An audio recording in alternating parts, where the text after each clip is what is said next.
Bismillahirrahmanirrahim. Kita lanjutkan perkuliahan kita ya. Masih tentang transisi elektronik. Spektrum transisi elektronik. Tetapi kalau kemarin kita membahas bagaimana eksitasinya, termasuk aturan seleksinya, dan gitu. Nah, sekarang kita akan melihat setelah tereksitasi apa yang terjadi, gitu ya. Jadi ini the fate of electronically excited state. Nasib selanjutnya. Nah, gitu ya, setelah terjadi eksitasi elektronik. Seperti yang kalian lihat di dalam video yang sudah saya share kemarin, ada 4 kemungkinan ya. Sebenarnya ada 5. Ya, 5.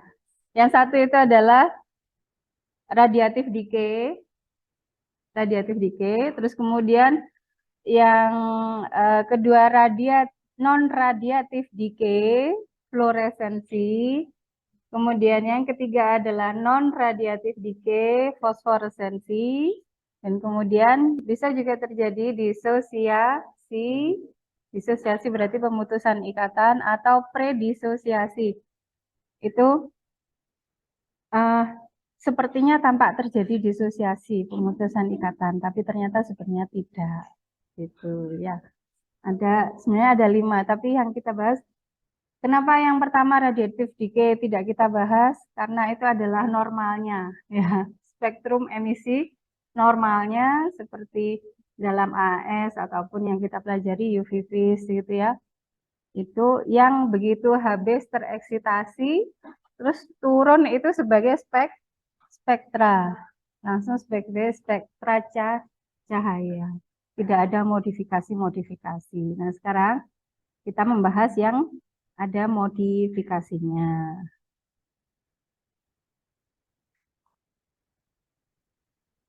Oh, ini sudah saya tulis juga ini sebenarnya. Ada radiatif decay. Ya, ada non-radiatif decay ada 2. Fosforesensi dan fluoresensi. Dan yang satunya adalah disosiasi dan predisosiasi. Ini proses setelah terjadinya eksitasi ini itu juga menghasilkan spektrum emisi ya namanya ya, emisi. Nah, itu jika terjadi proses yang berbeda-beda ini, fluoresensi, fosforensi, disosiasi atau predisosiasi, itu nanti ada sedikit modifikasi spektra. Jadi dengan melihat spektra, misalkan kita melakukan eksperimen, melihat bentuk spektranya seperti apa, oh kita bisa melihat, oh berarti ini terjadi fluoresensi, yang ini terjadi fosforesensi, atau ini terjadi disosiasi atau predisosiasi, seperti itu ya. Mari kita lihat sekarang fluoresensi.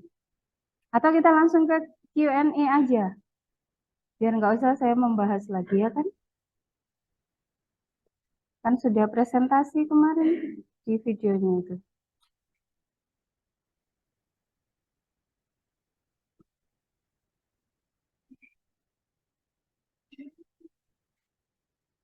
Ini pertanyaan yang pertama ya.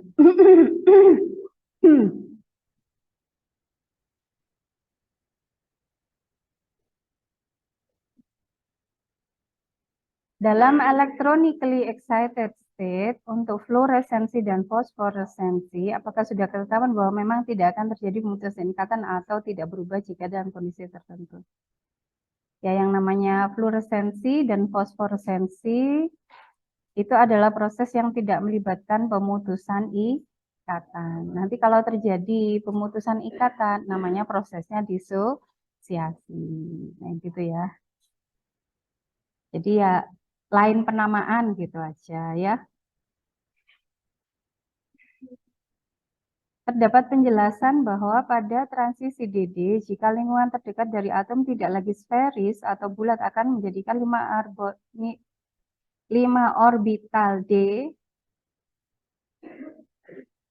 Kok generate ya?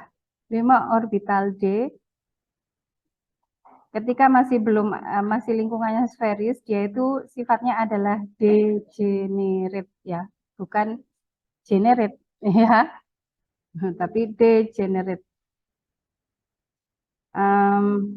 Yang tadinya sama menjadi tidak. Kalau menjadi tidak sama, namanya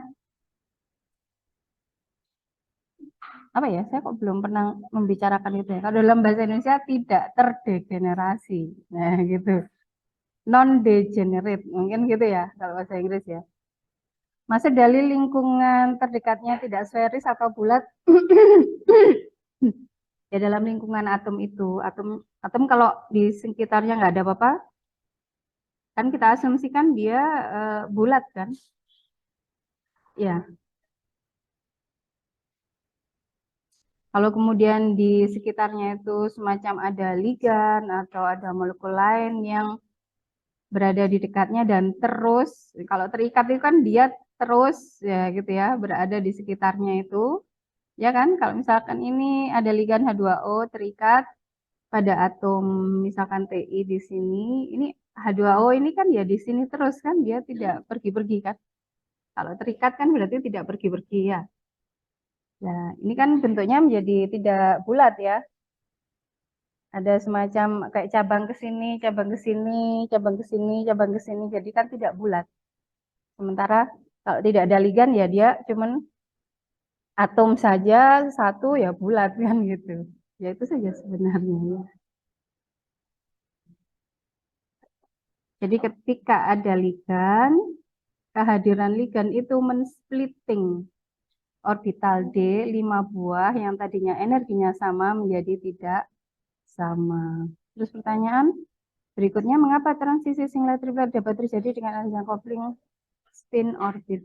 Jadi ini seperti itu tadi, hadirnya ligan di sekitar atom yang memiliki orbital D, yang tadinya 5 orbital D itu energinya sama, ketika ligan itu hadir, dia memberikan medan, suatu medan ya, mestinya salah satunya adalah medan magnet, nah gitu, yang kemudian efeknya adalah men-split, membagi 5 orbital yang tadinya energinya sama menjadi 2 golongan yang tidak sama. Yang satu namanya T2G, yang satu namanya EG. Demikian juga dengan spin orbit coupling. Jadi ketika spin elektron itu kan melakukan rotasi pada sumbunya. Kita menyebutnya sebagai dia melakukan spin, gerakan spin. Gerakan spin ini menghasilkan suatu medan magnet. Nah, sementara elektron mengelilingi ruang orbital, dia mempunyai yang namanya orbital angular momentum, yang itu juga menghasilkan suatu medan magnet. Nah, kehadiran medan magnet gabungan antara spin dan orbit ini itu kemudian yang akan mensplit. Nah, gitu ya, mensplit sama men-split yang tadinya kalau tidak ada coupling spin orbit spektranya satu, energinya satu, kemudian terbagi menjadi beberapa spektra atau garis spektra. Itu yang namanya tersplitting. Nah, splitting ini bisa kalau singlet berarti tidak tersplitting, dia tetap satu.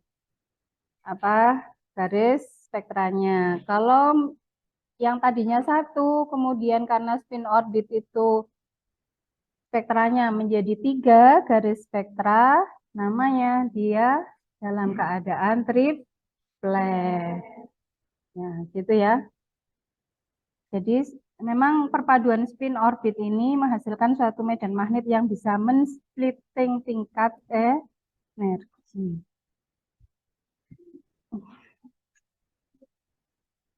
Disosiasi dan predisosiasi terjadi pembentukan akan, tapi tidak terjadi pemutusan ikatan. Ya itu namanya aja ya, penamaan ya. Kalau alasannya kenapa? Ya yang jelas kalau disosiasi terjadi itu berarti energi yang dia terima oleh molekul itu cukup tinggi sehingga menyebabkan dia terdisosiasi, terputus ikatannya. Yang jelas itu seberapa banyak energi yang dia terima. Ya, kan transisi itu tergantung dari mana ke mananya, tergantung energi yang diterima, kan gitu kan? Dalam video dijelaskan bahwa fluoresen terjadi pada frekuensi yang lebih rendah atau panjang gelombang yang lebih panjang daripada radiasi insiden, daripada radiasi sinar datang ya yang diterima ya. Karena transisi emisif bagaimana dan mengapa ini terjadi. Ini harus cerita tentang proses fluoresensi. Coba kita lihat pertanyaan yang lain, apa ada yang terkait? Mekanisme yang dapat mengubah pairing menjadi unpairing. Ika Nurfiana, yang mana Ika? Ika yang mana? Apa maksudnya? Ini cerita tentang apa ini? Pairing menjadi unpairing ini.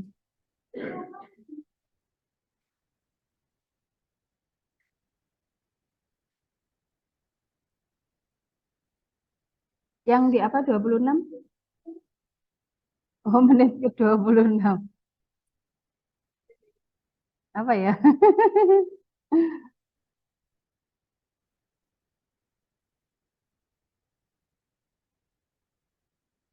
Bukan yang ini ya?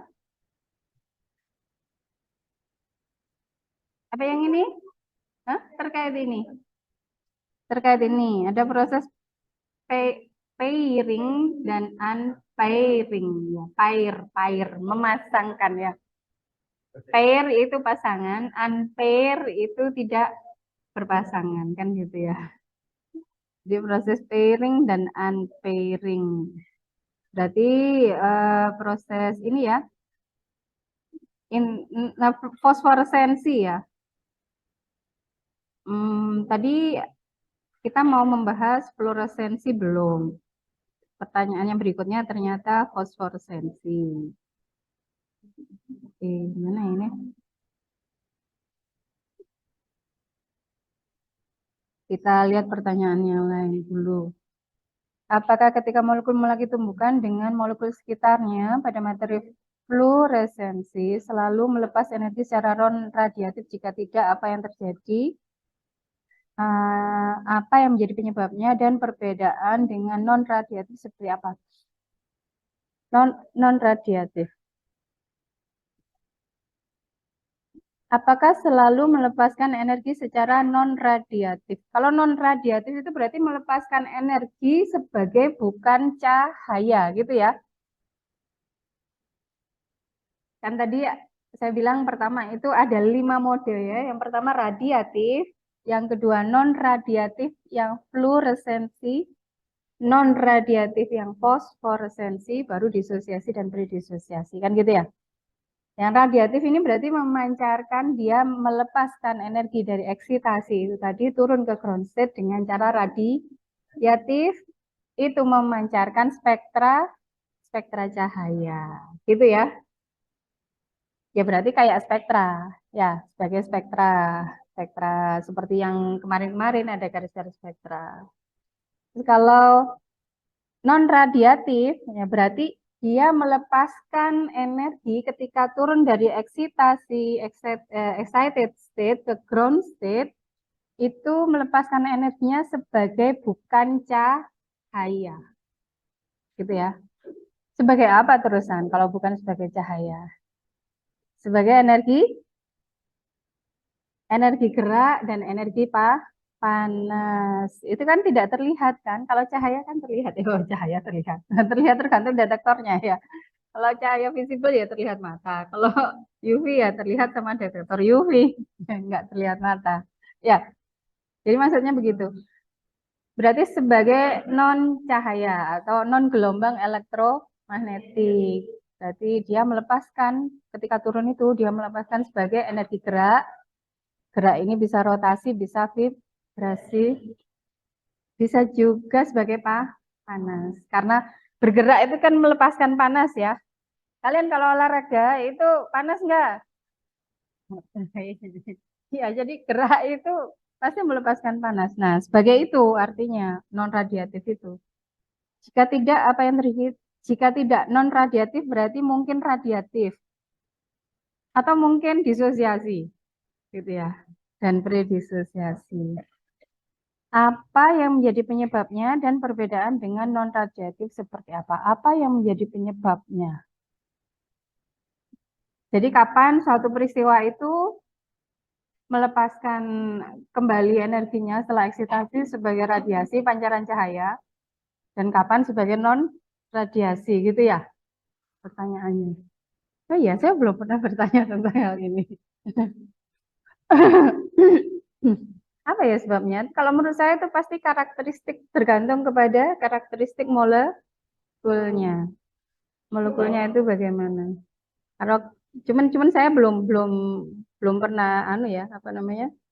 Belum pernah membaca cerita tentang hal itu, tapi prediksi saya itu adalah dari sifat alamiah dari molekulnya. Seperti nanti kita lihat yang bagaimana yang terjadi fluoresensi dan yang bagaimana yang terjadi fosforesensi. Itu karena memang alamiah sifat dari molekulnya itu berbeda. Ya kan? Kalau kalian misalkan itu apa namanya itu saklar itu ya. Ada kalau yang begitu dimatikan gelap itu kan dia memancarkan cahaya kayak hijau-hijauan gitu kan. Itu karena di dalamnya dia mengandung yang namanya fosfor, ya kan? Fosfor. Sifat fosfor adalah dia mengalami fosforesensi. Sebenarnya nama fosforesensi itu diambil atau terinspirasi oleh yang namanya senyawa fosfor. Ya. Yang lain yang juga mengalami hal-hal seperti itu kita sebut mengalami fosforesensi. Kan gitu ya. Jadi itu sifat alamiah molekulnya. Pengertian dari fosforesensi merupakan emisi spontan yang bertahan cukup lama selama berapa jam atau per detik. Terjadi setelah radiasi eksitasi yang melibatkan storage energi, di mana terjadi bocoran emisi secara slowly. Ini bahasanya campur-campur ya, ada Indonesia, ada yang Inggris. Apa yang menyebabkan suatu emisi dapat melalui kebocoran? Apa ada sangkutan dengan aktivitas manusia? Siapa ini yang nanya? Siapa ini yang nanya? Marcella. Marcella yang mana? Oh gitu. Eh, bayanganmu seperti kebocoran itu apa Chernobyl gitu apa namanya? Itu laboratorium nuklir itu kayak gitu Fukushima kayak gitu-gitu. Enggak, maksudnya di sini kebocoran bukan kebocoran itu, tetapi apa ya? Ya kebocoran radiasi kan gitu. Kebocoran radiasi ya sama kayak itu. Tapi bukan ceritanya bukan terkait dengan itu eh, apa laboratorium nuklir atau dan lain sebagainya bukan. Ini maksudnya adalah kebocoran dari ini potensial energi service atau kurva energi potensial. Jadi saatnya saya harus bercerita sekarang ya.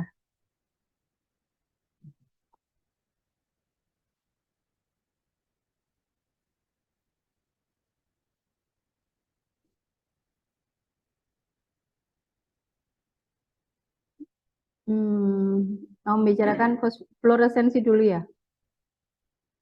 Fluoresensi. Jadi grafik yang seperti ini kalian ngerti ya? Ini grafik apa gitu ngerti ya? Enggak. Eh, ini kalau melihat grafik pertama yang dilihat adalah sumbu X sama sumbu Y-nya, ya, ya. Karena kalau sumbu X sama Y-nya itu sudah berbeda, berarti nanti ceritanya adalah tentang benda yang berbeda, tentang barang yang berbeda.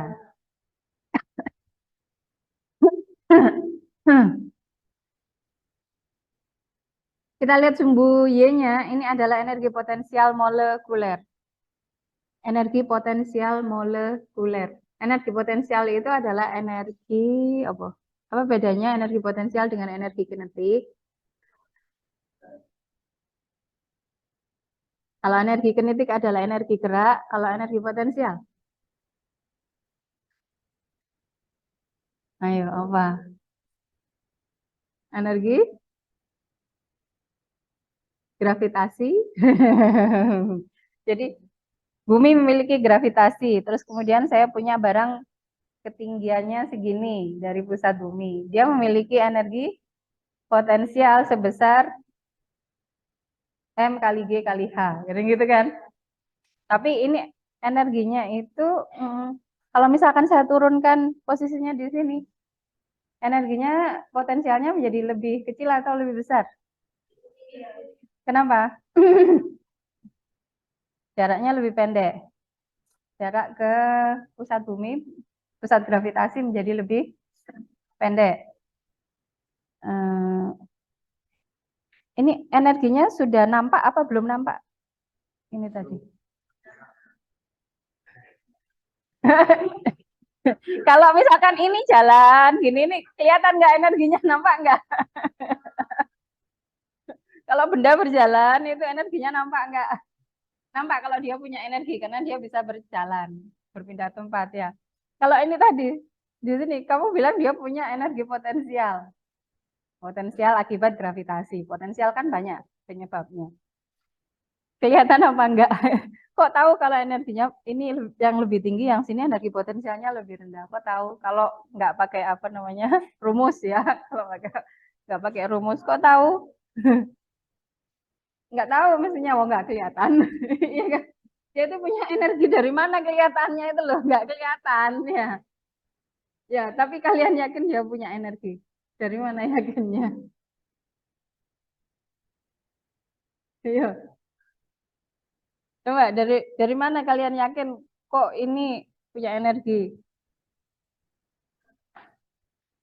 Coba. Hah? Ini. Lah, tak jatuh kan? Apa yang terjadi ketika jatuh bergerak? Terus apa lagi? Apa? Apa? Mana gravitasi kelihatannya dari mana? Nggak kelihatan. Itu tadi, ketika saya lepaskan, apa yang terjadi? Iya, ya jatuh. Terus apa yang terjadi? Hah? Ada suaranya, ya. Kalau ini tak jatuhkan ke kamu gitu, rasanya gimana? Coba, coba, coba, coba. Tak jatuhin, rasanya gimana?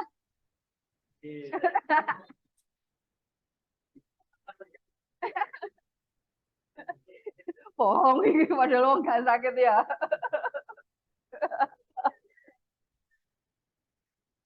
Ya, kalau misalkan ini tak jatuhin di apa namanya, di permukaan yang empuk gitu ya, kira-kira di segunduk pasir gitu, apa yang terjadi? Ada suara, habis itu apa lagi? Kalau permukaannya ini pasir gitu misalkan, apa yang terjadi pada pasirnya? Dia mungkin agak cekung ya ke dalam, gini terdorong berarti kan dia, pasirnya terdorong, artinya ada energi yang mendorong pasir itu, energinya itu dari mana? Ya dari ini tadi, dia ternyata dia ini membawa energi yang nggak kelihatan itu tadi, ya kan? Ternyata dia ini membawa energi yang tadinya nggak kelihatan, setelah dia menabrak sesuatu baru kelihatan kalau dia itu membawa energi, ya kan? Energi yang belum kelihatan ini namanya energi potensial. Energi potensial ini akibat dari apa? Gaya tarik gravitasi bumi. Kalau ini, ya kan? Kalau misalkan ada muatan, partikel bermuatan, positif sama positif, apa yang terjadi? Telah menolak. Kalau misalkan ini apa namanya, kayaknya ini muat, akan tolak menolak gitu ya, tapi belum belum mewujud. Itu namanya dia memiliki energi potensial elektrostatik karena sebabnya adalah muatan. Kalau ini tadi karena akibat gravitasi. Ya, jenisnya beda. Tapi sama-sama energi yang belum mewujud menjadi sesuatu itu namanya energi potensial. Ya. Jadi begitu juga kalau di sini ada energi potensial molekuler. Berarti molekul kita itu kan sebenarnya nggak kelihatan ada sticknya gitu ya. Kalau kita gambar molekul ada sticknya kan biasanya. Misalkan H2O.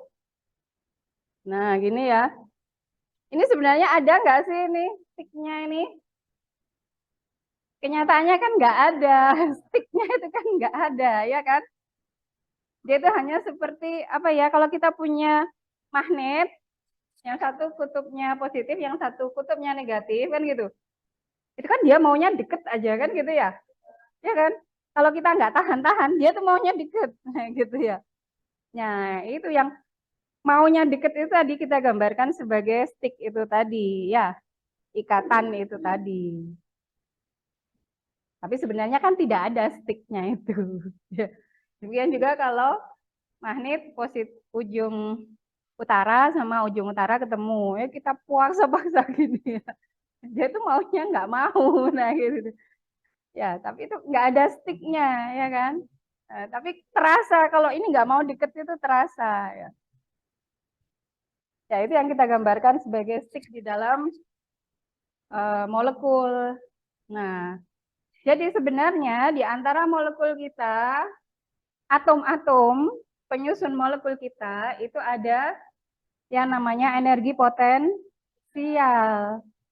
Energi potensial sesuai dengan masing-masing atom ini sifatnya bagaimana? Misalkan apakah yang ini lebih bermuatan positif, yang ini lebih bermuatan negatif. Nah, itu mereka sudah mengatur diri sedemikian rupa seenak-enaknya gitu ya. Jadi nggak terlalu menarik juga nggak terlalu menolak. Seperti itu. Jadi dia mengandung yang namanya energi potensial molekul. Nah, energi potensial molekul ini nilainya berubah dengan berubahnya jarak antar inti. Internuklear separation ini adalah jarak antar inti, ya kan? Jadi tadi misalkan intinya yang satu bermuatan positif, yang satu bermuatan negatif misalkan. Jadi kalau jaraknya dekat sampai titik tertentu atom itu nggak usah lah bermuatan positif negatif, H2 aja, sama-sama atom H-nya. Pada jarak tertentu, kalau dia terlalu dekat jaraknya, maka energinya akan tolak menolak. Tolak menolak itu energinya menjadi tinggi. Kalau di dalam grafik ini gambarnya yang tinggi ini. Terus kemudian kalau kita agak jauhkan, nah dia agak turun energinya. Kan ini kan jarak antar inti, kalau di sini 0, yang sini semakin besar. Kalau tadi dempet, di sini jarak antar inti 0, gini, energinya tinggi sekali, dia nggak mau tolak menolak. Ketika kita agak jauhkan jaraknya, berarti mungkin posisinya sudah di sini. Nah, energinya mulai turun di sini, ya. Sampai titik tertentu, posisi tertentu, jaraknya mungkin di sini. Nah, ini energinya yang paling rendah. Suka molekul H2 ini berada pada energi paling rendah ini. Dia suka pokoknya, maunya di sini. Kalau kita paksa jaraknya menjadi lebih jauh, berarti dia posisinya di sini energinya naik lah lagi dan dia nggak suka, gitu ya. Nah, jarak pada energi yang paling rendah ini, energi potensial molekul yang paling rendah ini, jarak ini disebut jarak keseimbangan molekul atau ikatan antar atom, gitu ya. Jadi kurva yang apa? Yang membentuk lembah ini adalah kurva energi potensial terhadap jarak antar inti. Itu perubahan seperti ini. Tapi kok ada dua? Ya, kok ada dua? Ada yang di bawah sama ada yang di atas. Yang di bawah ini adalah kurva energi potensial untuk keadaan molekul itu ground state. Jadi misalkan ground state itu kalau atom hidrogen, molekul hidrogen, nah gini ya. Maka misalkan konfigurasi elektronnya itu menjadi 1 S, lupa saya. 1 sigma 2. Gini kan ya. Kalau tereksitasi, ini ground state. Kalau excited state misalkan H2 yang konfigurasi elektronnya misalkan 1 sigma 1, 1 sigma, ini Gerard ya, Gerard, ungerard 1. Nah, ini termasuk yang namanya excited state. Atau yang lain, excited state itu ya banyak. Ada yang ininya 0 semuanya ke sini. U2 ya, ini bisa juga salah satu konfigurasi excited state. Excited state banyak. Dan masing-masing ini, ya, ini keadaan potensial energi, kurva energi potensialnya itu punya sendiri-sendiri, yang di atas sama yang di bawah ini punya sendiri-sendiri. Alamiahnya punya sendiri-sendiri. Jadi dalam gambar ini, kurva yang di bawah ini menunjukkan kurva energi potensial molekul kita untuk keadaan ground state. Sementara kurva yang di atas ini adalah kurva energi potensial molekul yang sama, molekul kita itu akan tetapi dalam keadaan excited state.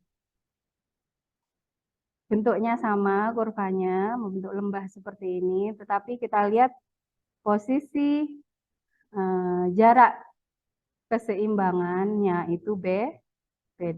Kalau yang excited state di sini, kalau yang ground state ada di sini. Gitu ya. Nah, terus di dalam seperti yang kemarin sudah kita bahas, di dalam kurva energi potensial ini elektron kita yang pada keadaan istirahatnya itu ada di sini ground state. Ketika dia menerima energi dari luar yang membuat dia bisa tereksitasi berarti kan pindah ke kurva excited state. Pindah ke kurva excited state. Kemarin ceritanya pindahnya secara vertikal, sudah ngerti kan? Kenapa secara vertikal juga sudah mengerti. Jadi awalnya misalkan jarak keseimbangan molekul H2 misalkan 0,74 angstrom, begitu tereksitasi ke excited state jaraknya masih tetap 0,74 angstrom jarak antar atomnya. Baru kemudian proses berikutnya terjadi. Nah, di dalam tingkat energi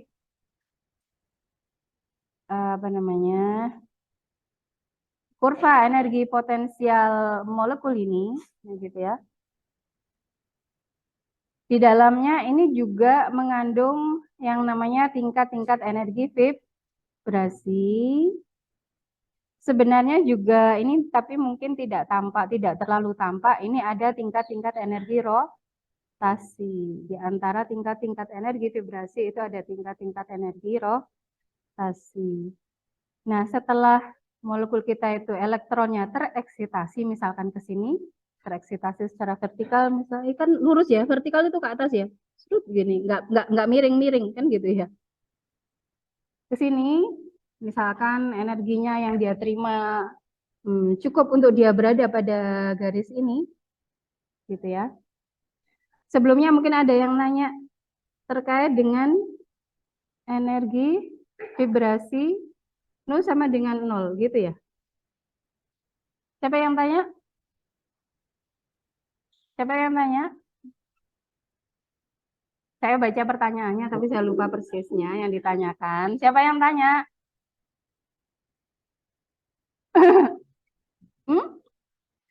Siapa yang tanya?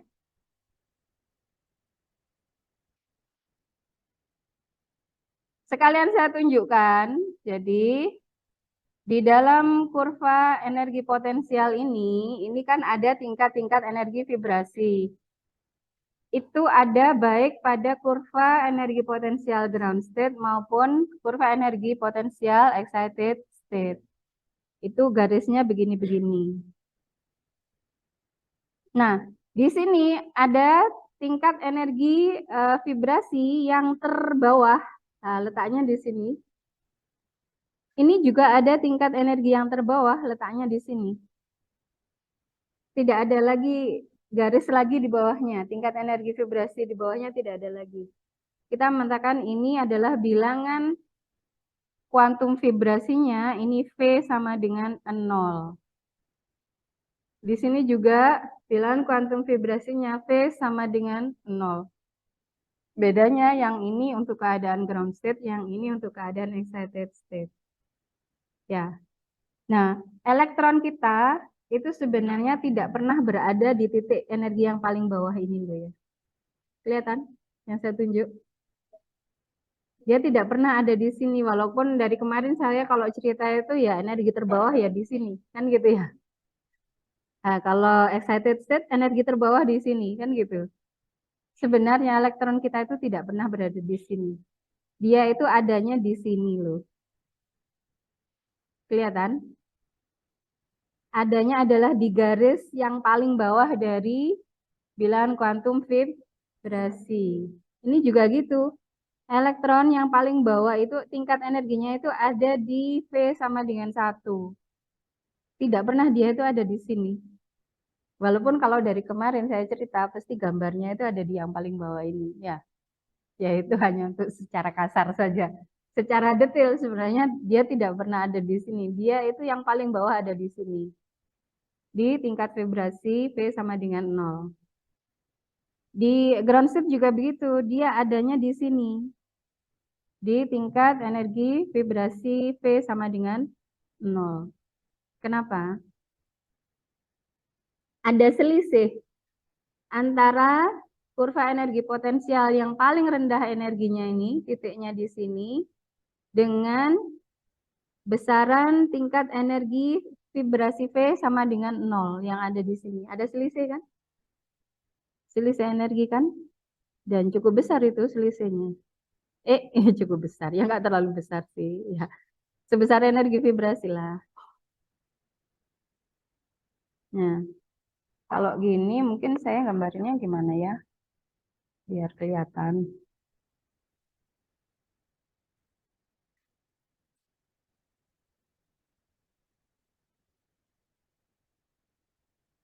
Misalkan ini ground state, ini excited state.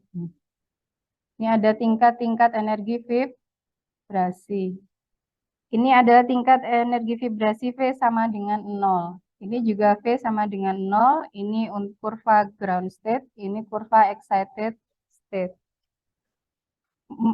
Elektron kita itu sebenarnya tidak pernah ada di sini. Di energi ini nggak pernah. Ini kan sini tempatnya. Tapi elektron kita itu adanya di sini. Ya pada tingkat energi ini. Lebih tinggi daripada energi kurva potensial. Ini juga begitu, excited juga begitu. Dia tidak pernah di sini, tapi dia adanya di sini. Sesungguhnya. Ada delta selisih energi dari energi yang paling rendah dengan energi P sama dengan 0 sebesar ini delta V misalkan ya.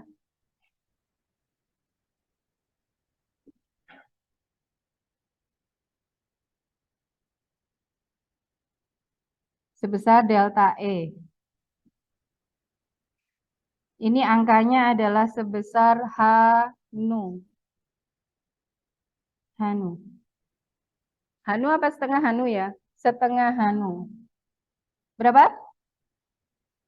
Setengah Hanu. Ya. Selisih energi ini yang tidak pernah sampai dicapai oleh elektron kita ini yang disebut sebagai zero point energi. Jadi titik ini disebut zero point energi. Pernah dengar? Pernah dengar? Zero point energi pernah dengar?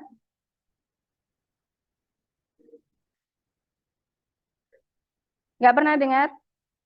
Sejak dari semester 3, 4, pembahasan tentang mata kuliah termodinamika, nggak pernah dengar ada zero point energi?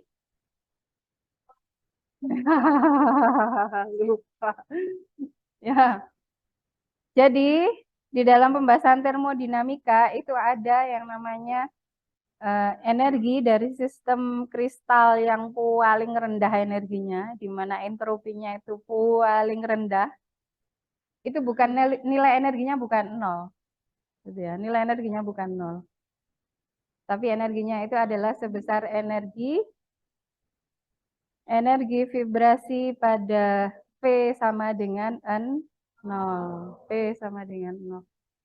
Bilangan kuantum vibrasi ini agak khusus kalau misalkan bilangan kuantum elektronik itu biasanya kita pakai nilai N kan gitu kan. N ini mulai dari 1, 2, 3 gitu ya. Terus bilangan kuantum rotasi J. Nah, J ini 1, 2, 3 gitu ya. Tapi khusus rotasi, V ini bukan dari 1, tetapi mulai dari N0. Jadi 0 ini bukan berarti tidak mengandung energi, yaitu hanya nama dari sebuah tingkat energi. Dia mengandung energi sebesar apa? Sebesar setengah H nu. Ya. Jadi sebenarnya apapun materi di alam ini itu tidak ada yang tidak mengandung energi. Serendah-rendahnya energi yang dipunyanya itu adalah minimal dia masih mengandung energi vibrasi pada tingkat yang paling rendah sebesar setengah H nu. Ini kok sampai ke sini tadi ngomong apa ya?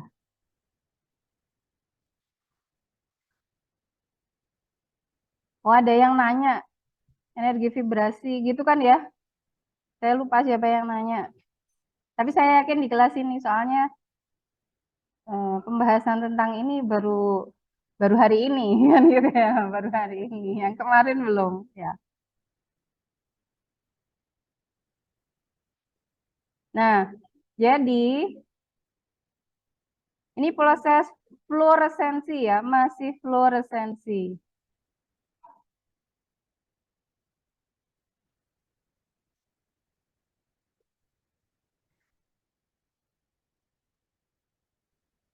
Jadi awalnya elektron kita itu ada di sini.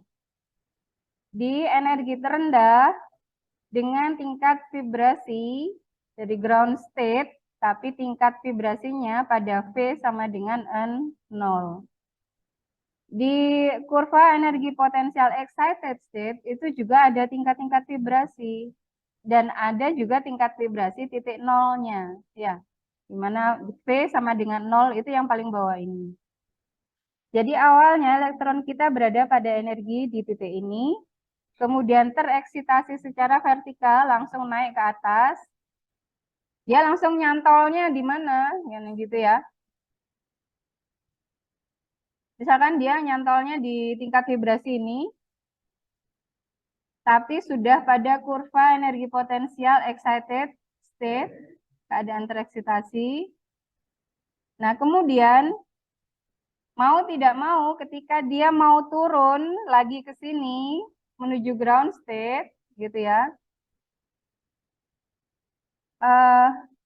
dia harus menuruni tingkat-tingkat energi vibrasi. Ya, kemudian yang kemarin ada gambar gerigi-gerigi kan gitu kan ya. Nah, sebagian energi yang berubah akhirnya menjadi energi vibrasi, itu kalau energi vibrasi kan menjadi energi gerak ya. Sebagian lagi itu menghasilkan panas, itu kemudian yang menjadi radiationless decay, karena menjadi panas itu tadi, dan panas itu bisa diserap oleh lingkungannya. Ya, bisa diserap oleh lingkungannya, terus kemudian dia turun, terus jadi kemudian selama turun dari sini sampai ke sini itu tidak terjadi pancaran spektra, gitu ya, tidak terjadi pancaran spektra karena seluruh energinya dirubah menjadi gerak, vibrasi, dan panasnya diserap oleh lingkungannya. Lingkungannya itu bisa gas, bisa kalau dia di dalam air ya berarti air kan gitu. Sampai di sini, sampai pada tingkat vibrasi yang terendah di mana V-nya sama dengan 0, tapi pada kurva excited state, gitu ya, dia sudah berhenti. Nggak bisa turun lagi ke tingkat energi vibrasi yang lebih rendah, karena ini sudah bilangan kuantum vibrasi yang paling rendah. Akhirnya yang bisa dilakukan adalah dia untuk turun ke Ground state yang dilakukan hanyalah dengan melakukan radiasi. Radiasi spektra. Ya, radiasi spektra. Jadi baru muncul spektranya. Tapi energinya kan sudah berkurang daripada energi yang tadi dia serap kan? Karena sebagian sudah dipakai untuk menjadi gerak vibrasi, sebagian menjadi panas, sudah diambil oleh tetangganya, kan gitu. Jadi energinya sudah lebih rendah. Kalau energi lebih rendah, frekuensinya bagaimana? Energi lebih rendah atau lambdanya menjadi energinya lebih rendah, lambdanya menjadi naik, panjang gelombangnya lebih naik.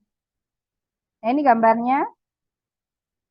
Wavelength-nya itu kalau tadi spektrum absorpsi itu yang biru ini, ketika dia melepaskan emisi setelah radiationless decay, kemudian emisi radiasi itu energinya jadi turun. Ya, panjang gelombangnya menjadi menaik.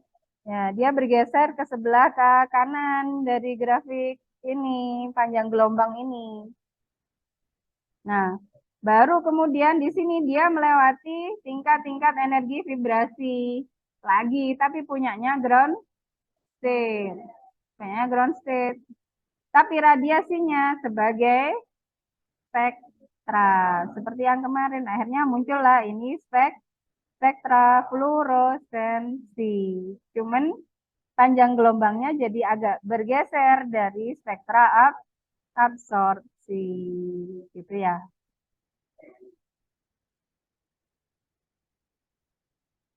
Terus pertanyaan yang lain apa ya? Yang terkait dengan ini.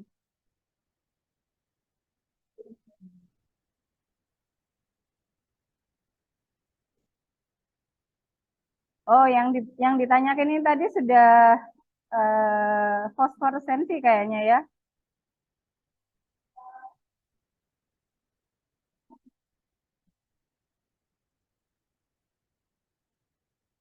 Kita lihat sekarang yang fosforesensi ya. Kalau fosforesensi bedanya apa sama fluoresensi?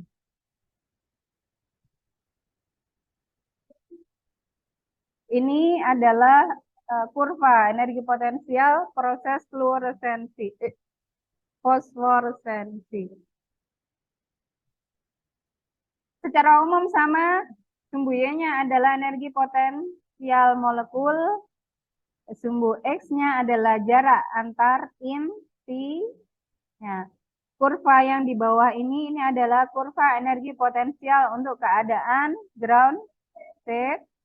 Kurva yang di atas ini adalah energi potensial untuk keadaan excited state. Cuman bedanya, sekarang ada singlet, ada triplet. Ya, kalau yang tadi nggak ada singlet, nggak ada triplet. Nah, sekarang ada singlet, ada triplet. Masih ingat singlet itu apa, triplet itu apa?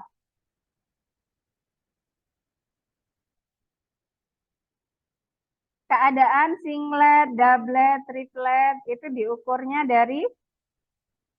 dihitungnya dari apa? Kemarin kan sudah ya. Dari nilai multiplisitas.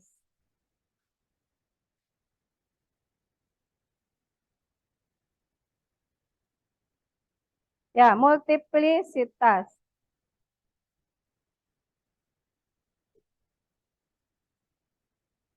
Gimana nilai multiplisitas ngitungnya? Gimana rumusnya? Multiplisitas sama dengan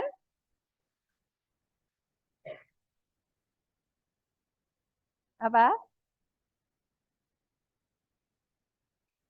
2S plus 1. Ini adalah multiplisitas. Di mana S itu adalah spin total. Ya. S sama dengan spin total sistem kita. Ya. Spin itu apa? Spin itu apa? perputaran elektron pada sumbunya. Ada berapa jenis? 2. Kita menyebutnya nilainya berapa? Plus setengah sama minus setengah. Misalkan ya, keadaan dasar begini. Kira-kira ini spin elektronnya kan ada 2 ya. Ini elektronnya ada 2 ya. Ini spinnya arahnya bagaimana? Dua-duanya ini. Kan dia dalam satu orbital. Dua-duanya ini gimana? Berarti arahnya adalah up and down. Ya gitu ya. Misalkan up and down. Nah gini ya. Maka nilai S-nya sama dengan 0 itu dari plus setengah ditambah minus setengah. Sama dengan, maka multiplicitasnya sama dengan 2 kali 0 plus 1. Sama dengan 1. Ini namanya adalah keadaan singlet. Ya. Kalau tereksitasi misalkan di sini. Ini keadaan elektronnya kira-kira gimana? Apakah up-up atau up-down? Up-up. Misalkan up-up ya. Up-up. Maka total spinnya sama dengan setengah plus setengah. Ya. Sama dengan 1. Maka multiplicitasnya sama dengan 3. Keadaan ini disebut keadaan triplet. Apa nggak boleh keadaan seperti ini terus elektronnya itu yang satu up, yang satu down? Boleh apa enggak? Elektronnya ada di orbital yang berbeda begini, yang satu di sigma G, yang satunya di sigma U, tapi elektronnya yang satu up, yang satu down. Boleh apa enggak?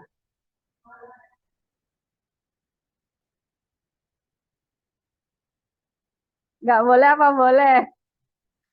Belum sepakat. Ada yang boleh, ada yang nggak boleh. Boleh apa enggak?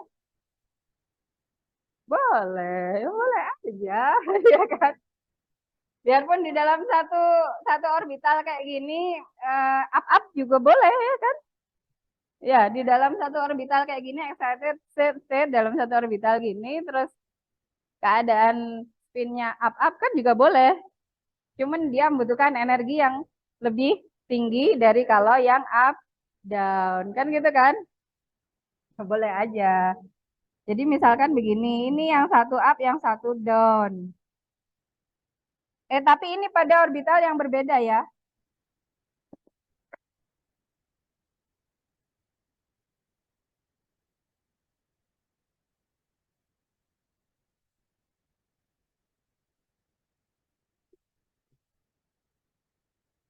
Kalau begini maka spin totalnya sama dengan berapa?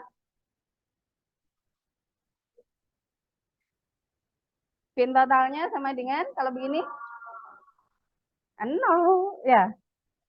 Setengah plus min setengah kan sama dengan 0. Maka multiplicitasnya sama dengan 1. Maka keadaan ini namanya singlet ya.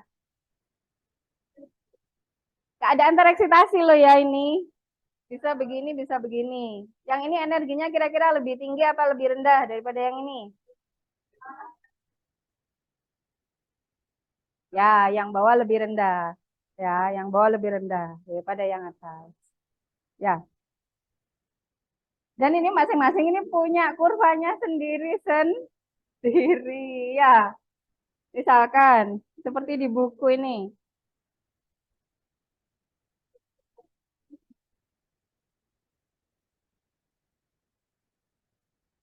Nah, misalkan keadaan singlet di sini. Ground state tapi singlet. Ya, ini excited state, ini singlet.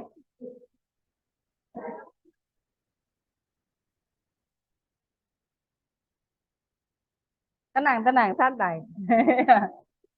Misalkan begini, saya gambar pakai warna yang lain aja.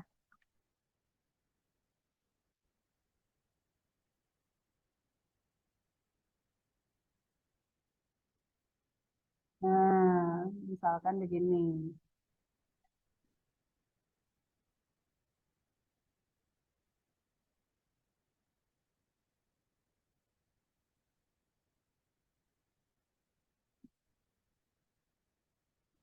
Ya, jadi masing-masing keadaan ini punya kurva energi potensial sendiri-sendiri. Keadaan keseimbangan, jarak keseimbangan antar intinya juga beda-beda, punya sendiri-sendiri. Ini sebenarnya beda ya. Bisa beda, nggak harus sama. Boleh juga sama. Misalkan begini.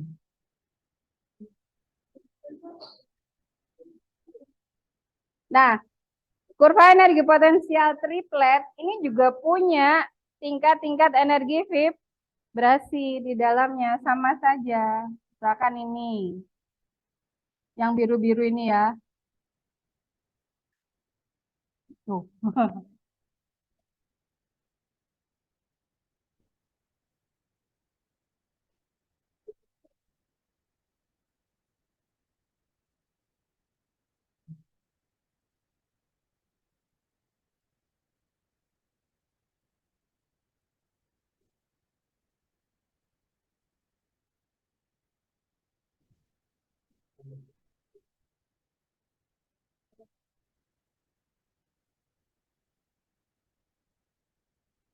Ini tak perbaiki dulu ya.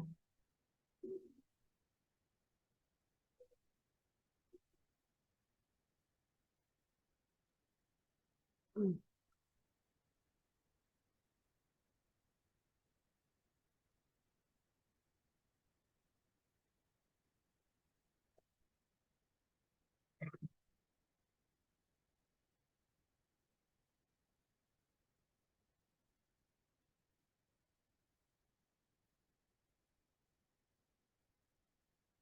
Jadi triplet kurva energi potensial triplet ini juga memiliki tingkat-tingkat energi vibrasi.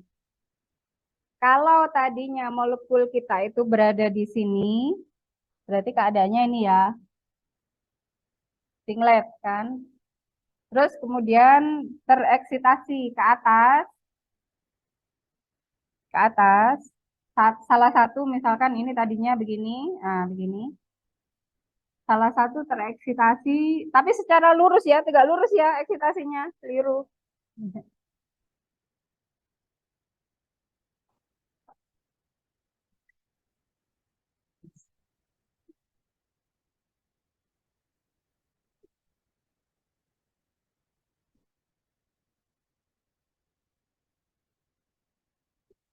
Tadinya di sini tereksitasi tegak lurus ke atas. Nah, misalkan di sini dia masih tetap dalam keadaan spin up. Masih dalam keadaan spin up.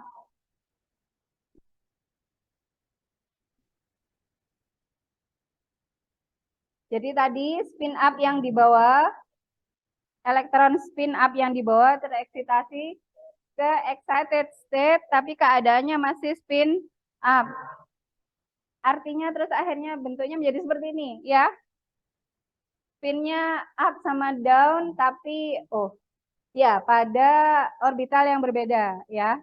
Yang satu sigma G, yang satu sigma O. Berarti tereksitasi satu. Maka keadaan ini namanya adalah singlet. Berarti kurva yang hitam, ya. Kurva yang hitam singlet. Berarti dia berada pada salah satu tingkat energi vibrasi dari kurva singlet. Nanti proses selanjutnya dia molekul tereksitasi itu kan tidak bisa selamanya tereksitasi ya. Karena dia dalam keadaan energi yang tinggi. Kecenderungan dia akan kembali ke ground state. Ya, turunnya ke ground state itu yang pertama dia harus melewati ini kan, tangga vibrasi gitu kan. Anggap saja ini ada tangga juga gini.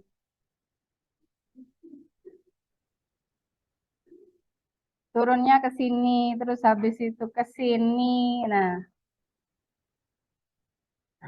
ternyata ketika sampai di titik ini, dia ketemu sama kurva energi potensial triplet. Taunya ketemu dari mana? Ini loh kurvanya ketemu, ya. Menjadi satu titik di sini, ini kan ketemu kan? Kalau kita lihat geometrinya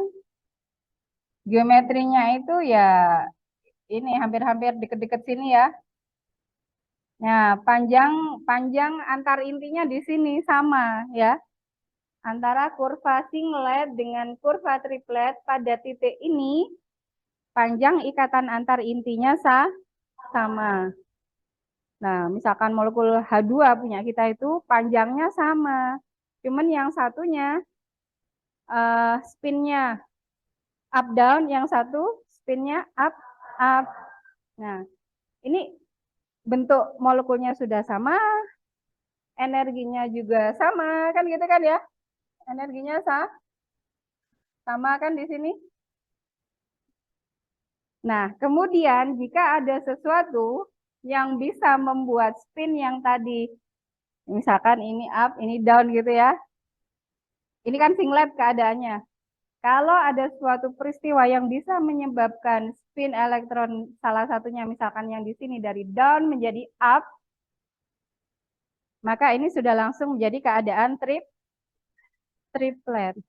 Maka saat itu juga elektron kita tidak lagi menuruni kurva energi potensial singlet, tetapi sudah menuruni kurva energi potensial triplet. Jadi hanya karena peristiwa ini, jika ada suatu peristiwa yang bisa merubah spin up ini menjadi spin down ini menjadi spin up, maka keadaan ini menjadi keadaan triplet.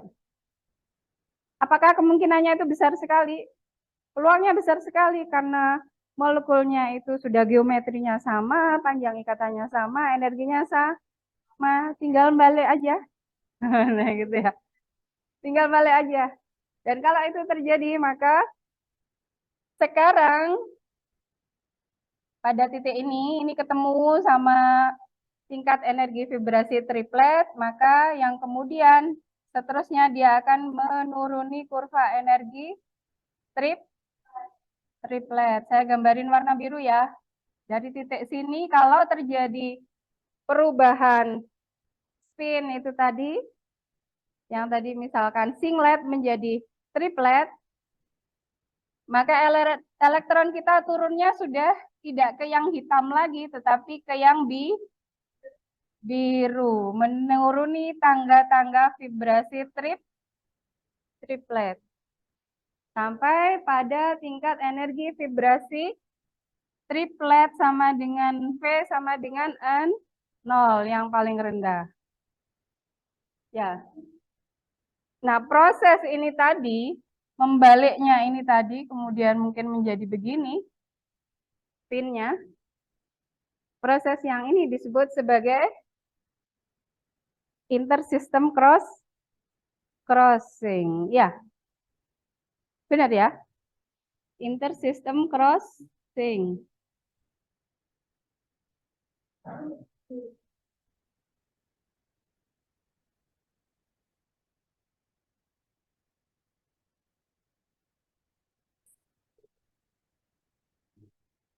Nah, ini dia. Namanya adalah intersystem crossing. Jadi proses yang terjadi di sini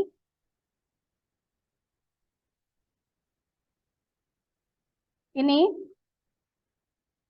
membaliknya spin ini, kemudian berpindah elektron kita dari kurva energi singlet ke kurva energi triplet.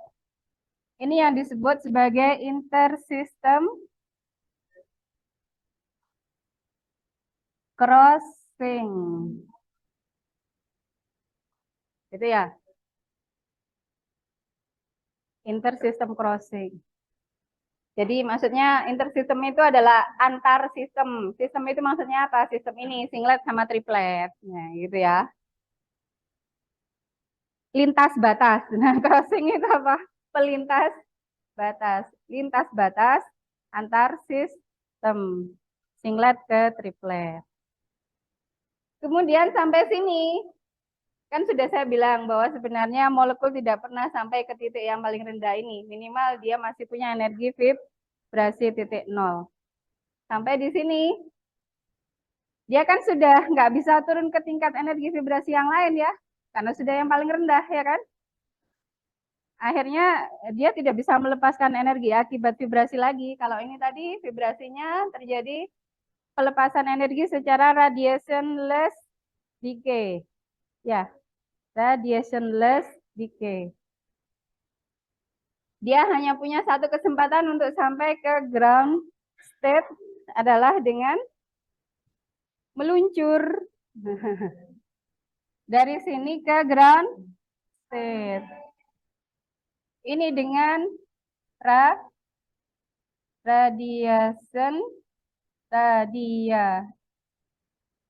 radiatif lah ya, radiatif decay. Jadi dia memancarkan spektra ya untuk turun dari sini. Tapi masalahnya kita kemarin punya aturan seleksi bahwa apa namanya? Apa ya kemarin anunya ya? Bahwa delta S itu harus sama dengan N0. Ya. Salah satu aturan seleksi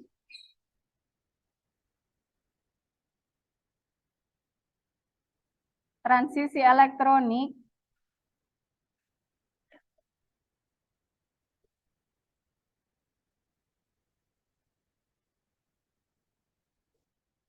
yang lain apa itu ada beberapa saya lupa gitu ya. Yang saya ingat bahwa delta S itu harus sama dengan N0. Yang lain dilihat lagi ya kemarin di aturan seleksi transisi elektronik. Ada berapa? Ada 4 kalau nggak salah persyaratannya itu. Saya lupa. Salah satunya delta S harus sama dengan N0. Artinya kalau dari singlet, ya dia harus ke singlet. Kan gitu ya. Kalau dari triplet, nanti harus ke triplet. Delta S-nya harus 0. Jadi dari triplet ke singlet itu enggak boleh. Enggak boleh. Itu terlarang kan gitu ya. Jadi sebenarnya dia mau turun ke sini itu enggak boleh. Itu terlarang. Ya. Tapi ternyata pada kenyataannya yang namanya forbidden transition itu tidak benar-benar 100% terlarang. Kemarin kita punya kasus transisi DD itu ada yang bisa ada spektranya walaupun lemah, ya kan? Walaupun lemah. Nah, ini juga gitu. Ini ternyata dari sini ke sini, dari triplet ke singlet, ini seharusnya tidak boleh.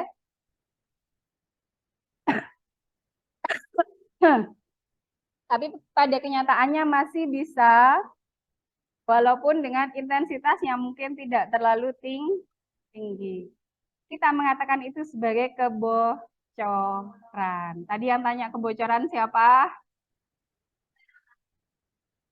Sudah ngerti apa itu kebocoran?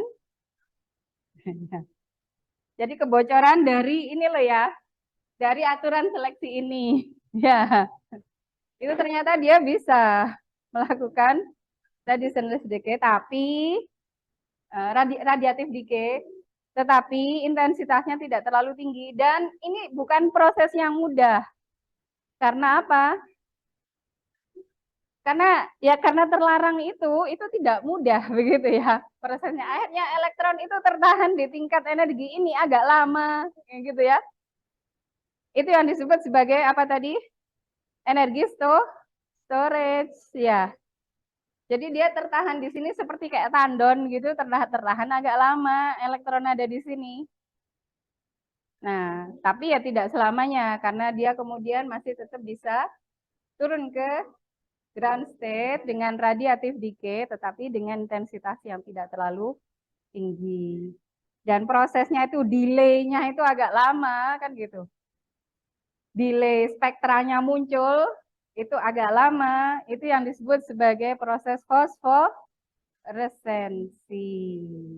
Itu yang disebut sebagai fosforesensi. Makanya fosfor itu atau molekul-molekul yang memiliki sifat fosforesensi kayak di ini, kalau di tol ya, di jalan tol itu kan di pagarnya itu kan ada merah-merah itu kan biasanya ya, merah-merah. Nah, itu kan sebenarnya hanya spotlight ya, bukan lampu ya kan.